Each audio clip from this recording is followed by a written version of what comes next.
Subscribe करा महानुभाव प्रतितीपंथ चॅनलला व बेल बटन अवश्य दाबा लेटेस्ट नोटिफिकेशन प्राप्त करण्यासाठी। दंडवत प्रणाम। जय श्री कृष्ण। लीळा चरित्राच्या आजच्या सत्रामध्ये आपण जाणून घेणार आहोत स्वामी रात्रीला विहरणाला गेल्यानंतर ओंब्यांची आरोहणा कशी करतात, कुठे करतात, ओंब्या कुठून येतात, त्या ओंब्या कुठे भासतात भट्टोबास आणि कशी स्वामींना आरोहणा होते, हे चरित्र आपण पाहणार आहोत। त्याचबरोबर या सत्रातील दुसरे चरित्र जे आहे हे चरित्र खूप महत्त्वपूर्ण आहे। चरित्र आहे अनुचर चोरी कृत उळा आरोगण। अनुचर म्हणजे स्वामींचे जे अनुचर होते, जे भक्त मंडळी होती, त्यांनी चोरी केली, चोरी करून उळा आणला। बरं, ते उळा कसा आणला, कसा चोरी करावी हे पण स्वामींनी सांगितलं। स्वामींनी काय काय पथ्य पाळायला सांगितले आणि तो उळा आल्यानंतर स्वामी काय शिक्षा पण करतात आणि स्वामींनीच उळा आणायला सांगितला, पुन्हा स्वामीच शिक्षा पण करतात।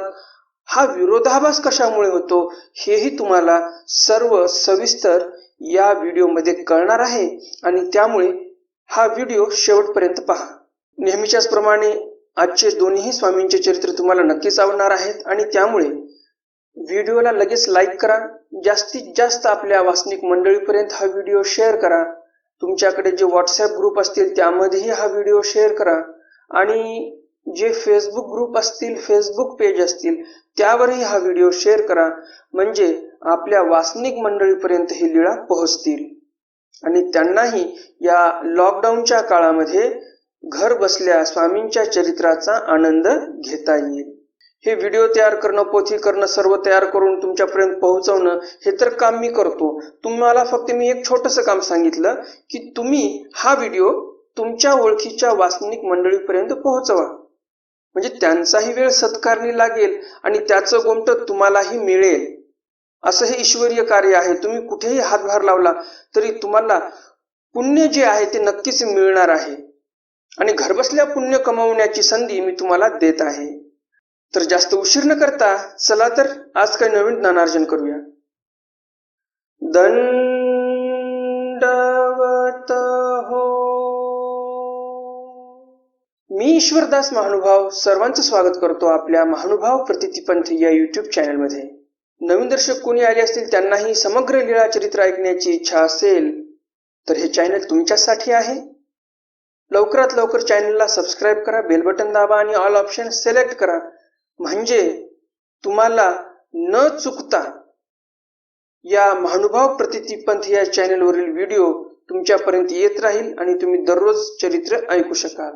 उत्तरार्ध लीळा क्रमांक 14। रात्री विहरणी ओंबिया आरोगण। रात्रीच्या वेळी स्वामी विहरणाला गेले आणि विहरणाला गेले असताना तिथे ओंब्यांची आरोहणा केलेली आहे स्वामींनी। एकुदी गोसावियांसी रात्रीचा पूजावसर झाल्यानंतरे गोसावी गंगे पैलाडी सेत तेथ विहरणा बीजे केले। एके दिवशी स्वामी रात्रीचा पूजावसर झाल्यानंतर गंगेच्या पलीकडे एक शेत होतं, तिथे स्वामी गेले विहरणासाठी। घडी एकी चंद्रमा असे। घडीभर एक चंद्रमा होता आकाशामध्ये, एक घडीभर। एक घडी म्हणजे किती? 24 मिनिटाची एक घडी असते। तर एक घडीभर चंद्रमा होता। ओंबिया देखिलिया, तेवढ्यात भक्तजनांना त्या ओंब्या दिसल्या शेतातल्या। आता शेतामध्ये ओंब्या आहेत म्हणजे कोणते दिवस आहेत बरं? करा कमेंट बॉक्समध्ये कमेंट। याचबरोबर समोरही मी दुसरा प्रश्न विचारणार आहे, तरी चरित्र ध्यान देऊन आणि लक्ष देऊन ऐका। आणि भटोबासी म्हणितले ओंबिया झालिया असती घेऊ। भटोबास म्हणतात ओंब्या झालेल्या आहेत तर घ्याव्यात का आपण? गोसावी उगेची। स्वामी काहीच बोलत नाहीत, गप्प बसतात। मागोते म्हणितले जीजी ओंबिया झालिया असती घेऊ। आता स्वामी गप्प बसलेत म्हटल्यानंतर भटोबासांना समजायला पाहिजे होतं की स्वामींची इच्छा नाही, परंतु भट्टोबास पुन्हा म्हणतात स्वामींना, जीजी ओंब्या घेऊ का अजून? सर्वज्ञ म्हणितले स्वामी म्हणतात, स्वामींना वाटतं हे काय ऐकायला तयार नाही. स्वामींच्या ज्या मौनामध्ये जे उत्तर होतं ते काय भटोबासांना समजलं नाही. स्वामी म्हणतात, जालिया नाही ती किंगा. पुढे स्वामी म्हणतात की ओंब्या झाल्या नाही, तुम्ही काय घेऊ नका. जी जी जालिया असती. भटोबास म्हणतात, नाही नाही, ओंब्या झालेल्या आहेत. सर्वज्ञ म्हणितले घ्या. स्वामी म्हणतात, आता ऐकायलाच तयार नाही. घे बापा एकदाच्या. भटोबास घेऊ लागले. भटोबास घ्यायला लागले ओंब्या. सर्वज्ञ म्हणितले. स्वामी म्हणतात, चिरुणी घ्या गा. भट ओंबिया चिरुणी घेऊ लागले. चिरुणी घ्या म्हणजे काय?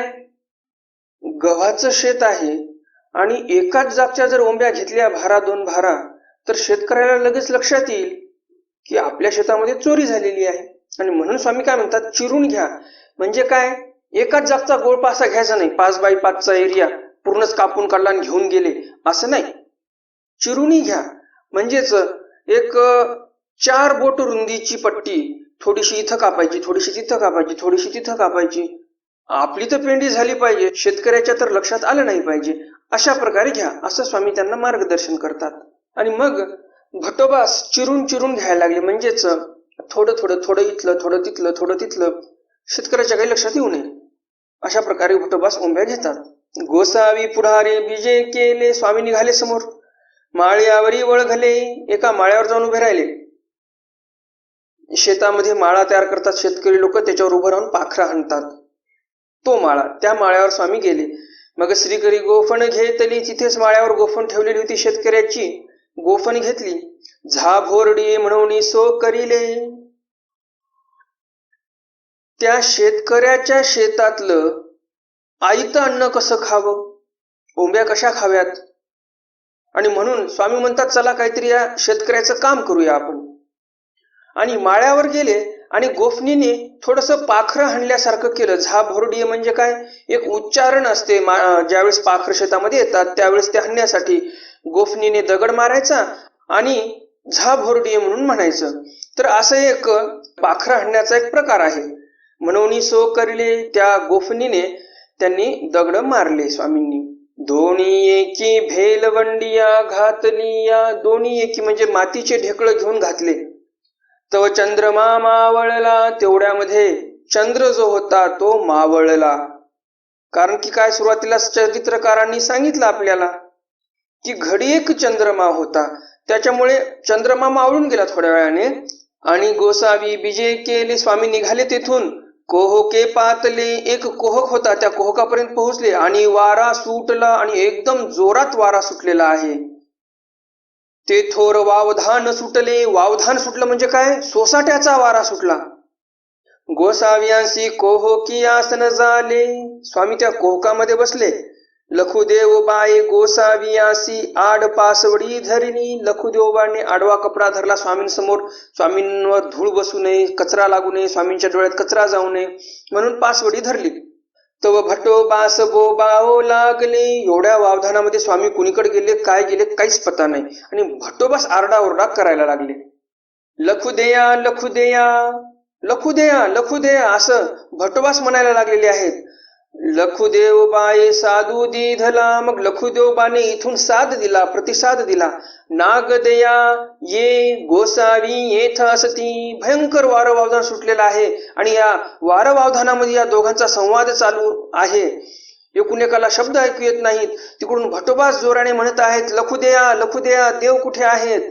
आणि इकडून ज्यावेळेस लखुदेवबाच्या कानावर शब्द पडले त्यावेळेस लखुदेवबा पण प्रतिसाद देतात आणि नागदेवाला म्हणतात, नागदेया नागदेया ये गोसावी येथ असती. नागदेया इकडे ये, इकडे देव आहेत. असा त्यांचा संवाद चालू आहे त्या सोसाट्याच्या वाऱ्यामध्ये, त्या वावधानामध्ये.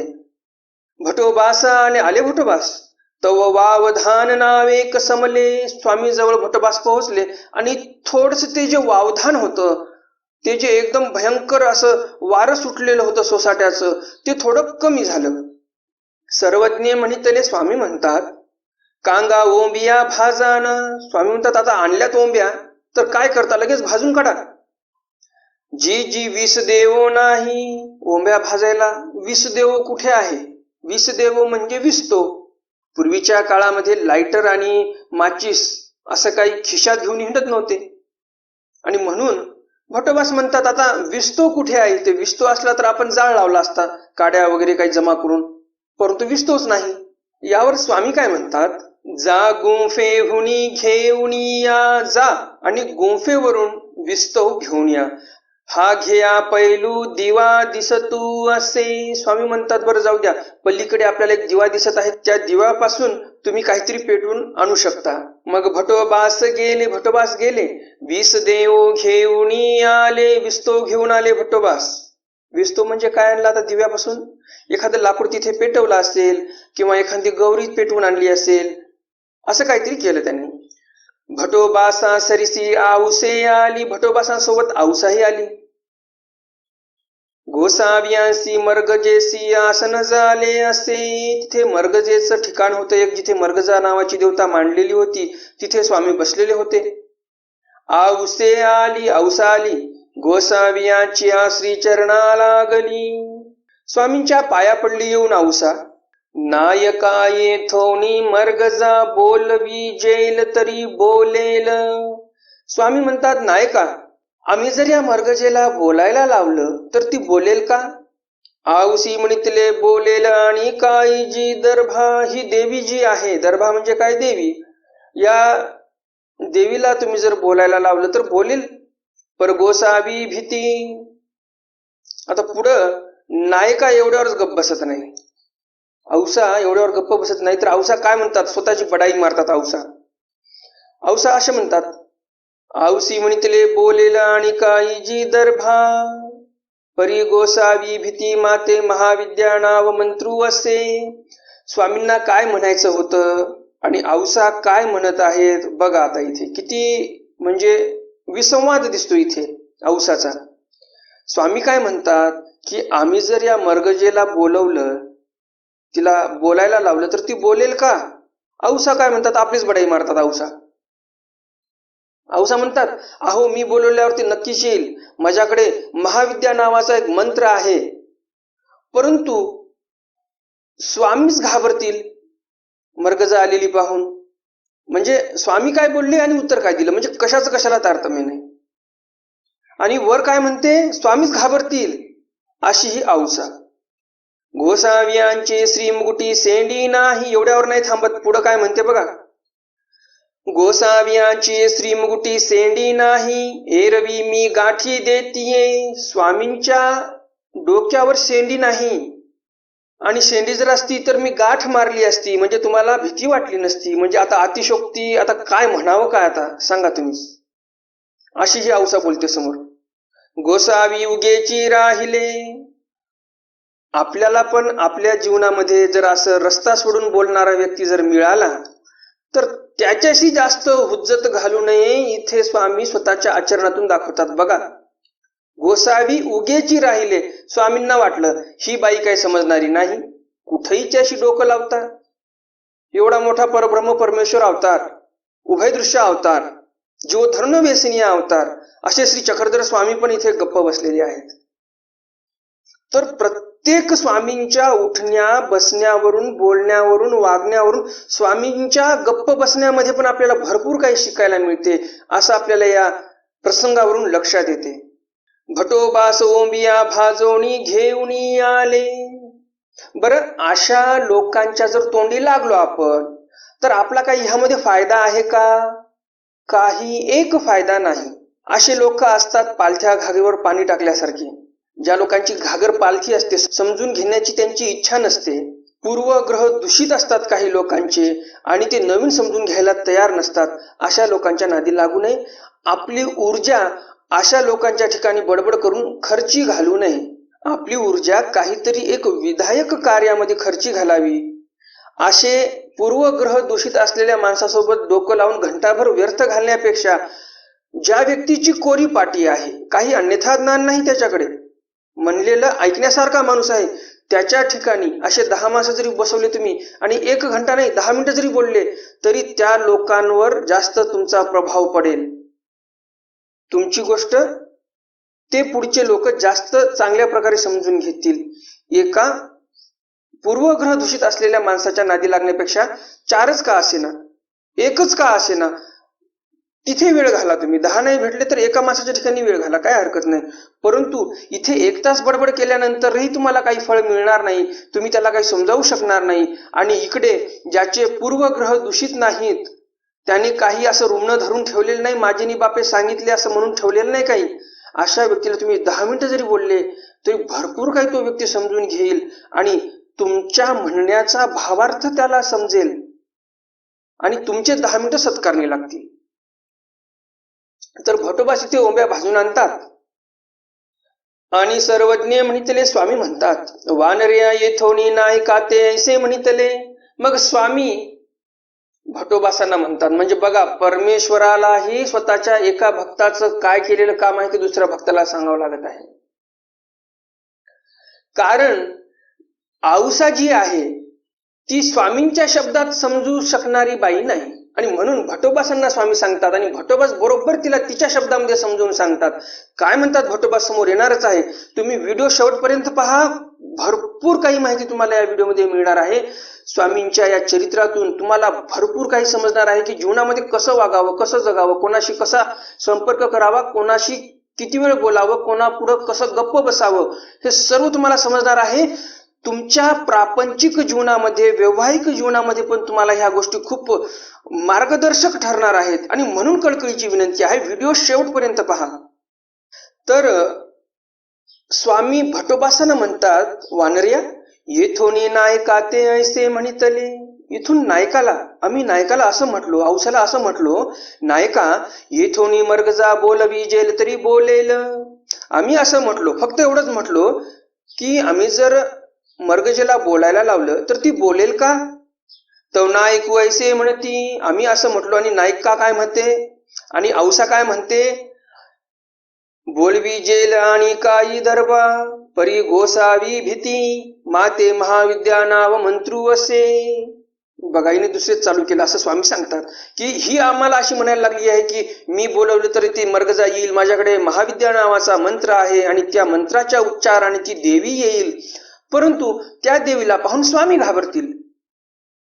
बरं, स्वामींना घाबरण्याचं काही कारणही नव्हतं. मी त्यांच्या डोक्यावर जर शेंडी असती, त्या शेंडीला गाठ मारली असती तर ते घाबरलेही नसते. परंतु स्वामींच्या डोक्यावर शेंडीही नाही आणि मी गाठही मारू शकत नाही अशी मला म्हटली, असं स्वामी भटोबासांना म्हणतात.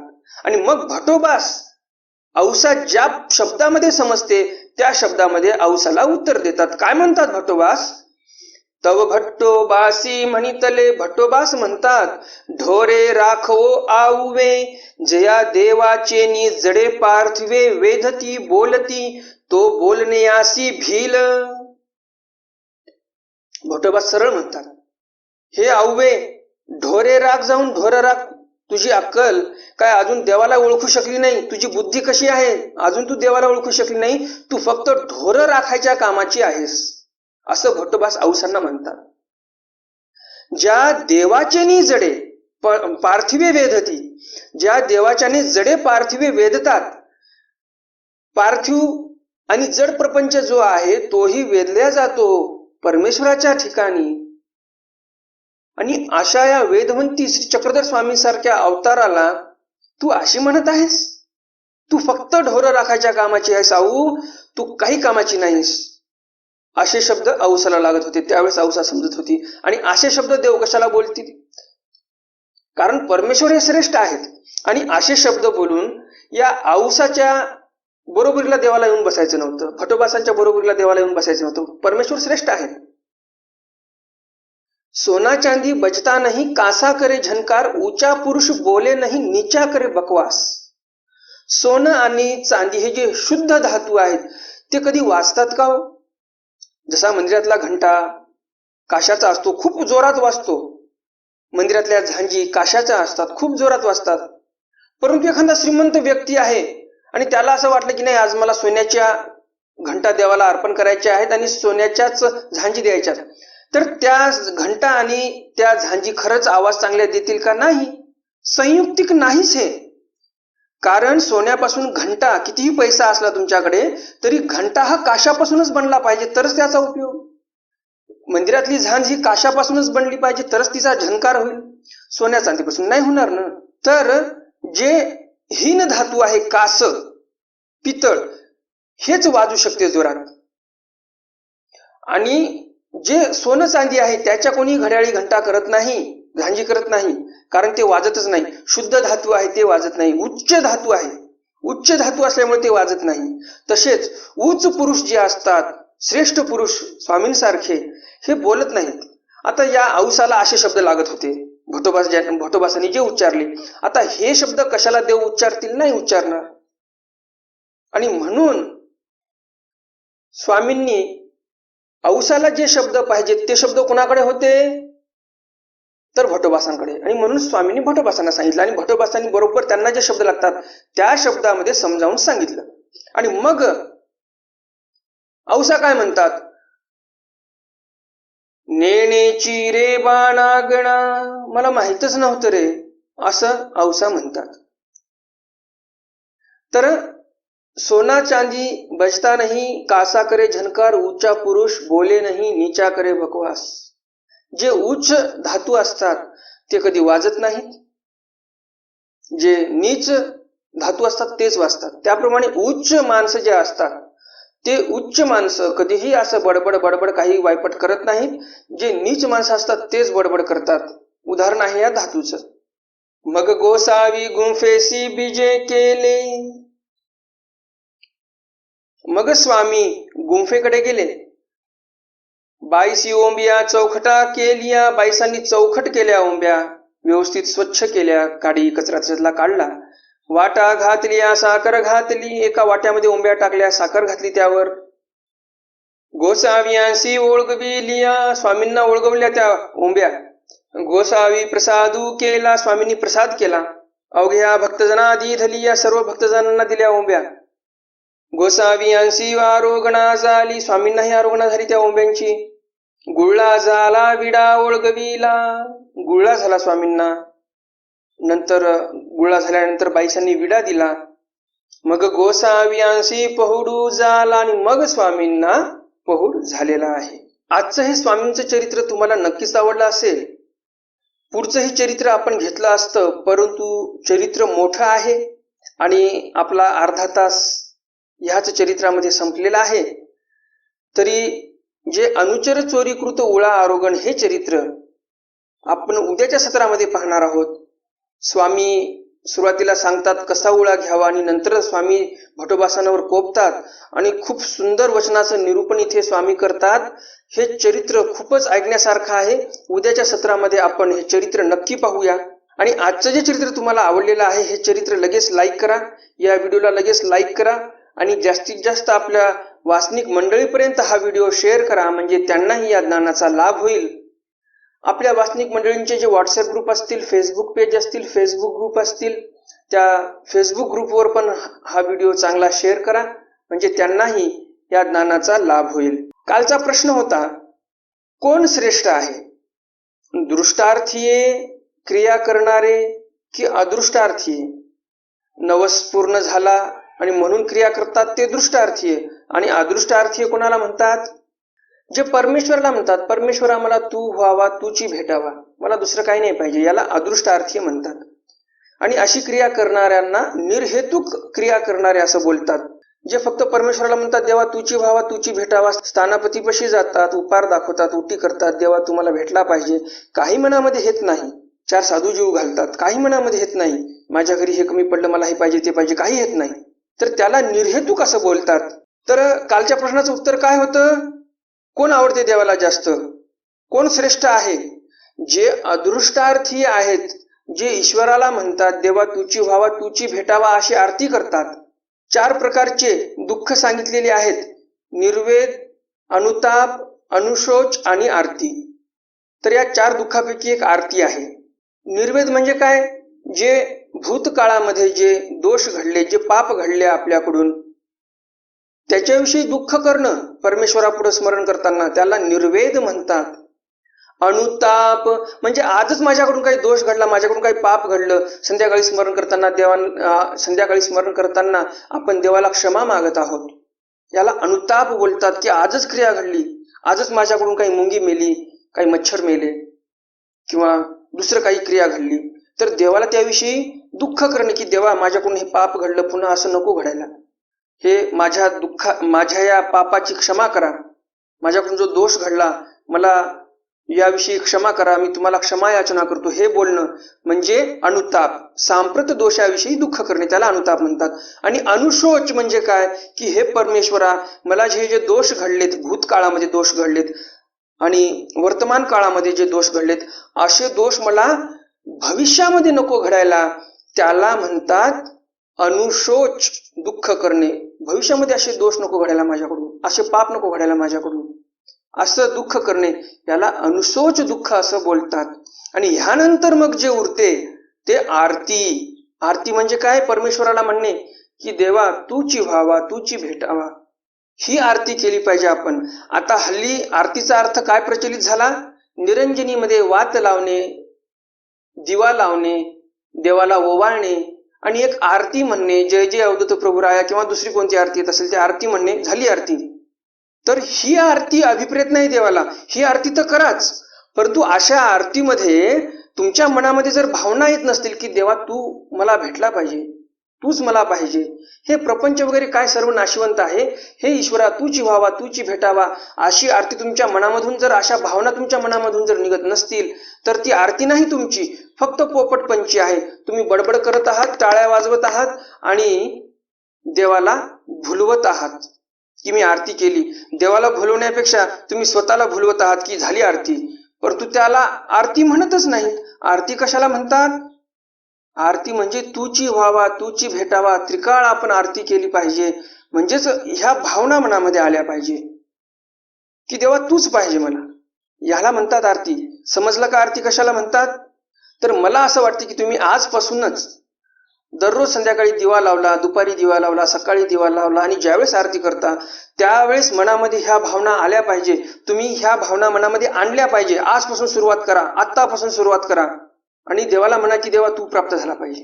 एवढं मोठं महामारीचं संकट आलेलं आहे, एवढा मोठा कोरोना वाढलेला आहे, कधी कोण मरेल याची तुम्हाला शाश्वती आहे का? तुम्ही उद्याचा दिवस पाहणार याची तुम्हाला गॅरंटी आहे का?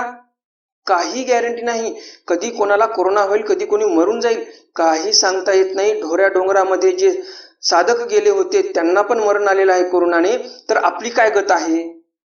त्यामुळे परमेश्वराला आता हाच धावा करा की हे देवा तूच मला भेटला पाहिजे, तूच मला प्राप्त झाला पाहिजे. आरती करताना ह्या भावना तुमच्या मनामध्ये आल्याच पाहिजे. तर तुम्हाला 4 दुःखही समजले असतील आणि आजपासून आपल्याला काय करायचं हेही समजलं असेल. तर आजच्या सत्रातला प्रश्न जो आहे तो प्रश्न आहे, स्वामींनी भटोबासांना का म्हटलं? औसा आम्हाला अशा अशा म्हटल्या, औसांना स्वामींनी का उत्तर दिलं नाही? भटोबासांना सांगून भटोबासांच्या हस्ते का उत्तर दिलं? हा आजचा प्रश्न आहे. सुरुवातीचा ओंब्याचा प्रश्न विचारला मी, त्या प्रश्नाचं उत्तर द्या किंवा नका देऊ, परंतु मी जो हा प्रश्न विचारला की स्वामींनी औसाला प्रत्युत्तर का दिलं नाही, भटोबासांना सांगितलं आणि मग भटोबासांच्या हस्ते का उत्तर दिलं, हा आजचा महत्वाचा प्रश्न आहे. या प्रश्नाचं उत्तर मला तुमच्या सर्वांकडून अपेक्षित आहे. कितीही वेळ लागो, निवांतपणे कमेंट करत बसा.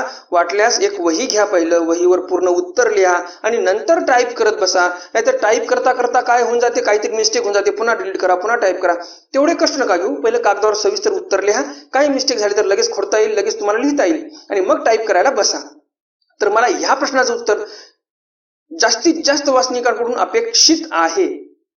तर कालच्या प्रश्नाचं जे उत्तर आपल्याला मिळालेलं आहे ते उत्तर आहे, जे ईश्वराला म्हणतात की देवा तुची व्हावा, तुची भेटावा, निर्हेतुक क्रिया करणारे आहेत ते वासनिक श्रेष्ठ आहेत. जे वासनिक नवस करून क्रिया करतात त्याही पेक्षा हे वासनिक श्रेष्ठ आहेत, निर्हेतुक क्रिया करणारे. मग हे सहेतुक क्रिया करणारे वासनिक मंडळी 25,000 का खर्च करत असे ना पंक्तीसाठी, मोठा कार्यक्रम करण्यासाठी साधू संत बोलवत आहेत, तरी पण ते जे सहेतुक क्रिया आहेत त्या सहेतुक क्रियेपेक्षा निर्हेतुक वासनिक एखादा निर्हेतुक क्रिया करत आहे, 5च साधूला जीव घालत आहे, ती क्रिया श्रेष्ठ राहणार आहे. तुम्ही 100 साधू जीव घातले त्याही पेक्षा एक निर्हेतुक साधू जीव घातला ते श्रेष्ठ आहे. सहेतुक क्रिया साटलोट होऊन जाते. तुम्ही देवाला मागितलं होतं ते तुम्हाला मिळालं, त्या बदल्यात तुम्ही 100 साधू जीव घातले, 60 लोट झालं, व्यवहार संपला तुमचा. आणि त्यामुळे जो निर्हेतुक क्रिया करतो, 5च साधू जीव घालतो, तो श्रेष्ठ ठरतो. तर भेटूया उद्याच्या सत्रामध्ये स्वामींच्या काही नवीन चरित्रासह. स्वामींनी कसा उळा आणायला लावला, कसं निरूपण केलं भटोबासांना, स्वामींनीच उळा आणायला लावला, स्वामींनीच पुन्हा त्यांना शिक्षापन केलं, कसा प्रकार घडला नेमका, काय प्रसंग होता, का शिक्षापन केलं. खूप सुंदर शिक्षापन केलं आणि खूप सुंदर निरूपणही केलेलं आहे भटोबासांना. स्वामी आपल्या उत्तराधिकाऱ्याला घडवत आहेत. तर कसे घडवतात, कसं शिक्षापन करतात, हे प्रत्येक लीळा ऐकण्यासारखी आहे. त्यामुळे उद्याचा व्हिडिओ शेवटपर्यंत पहा. उद्याचा व्हिडिओ ही खूप महत्त्वपूर्ण होणार आहे. तर भेटूया उद्याच्या सत्रामध्ये स्वामींच्या एका नवीन चरित्रासह. तोपर्यंत दंडवत प्रणाम. जय श्रीकृष्ण. दंडवत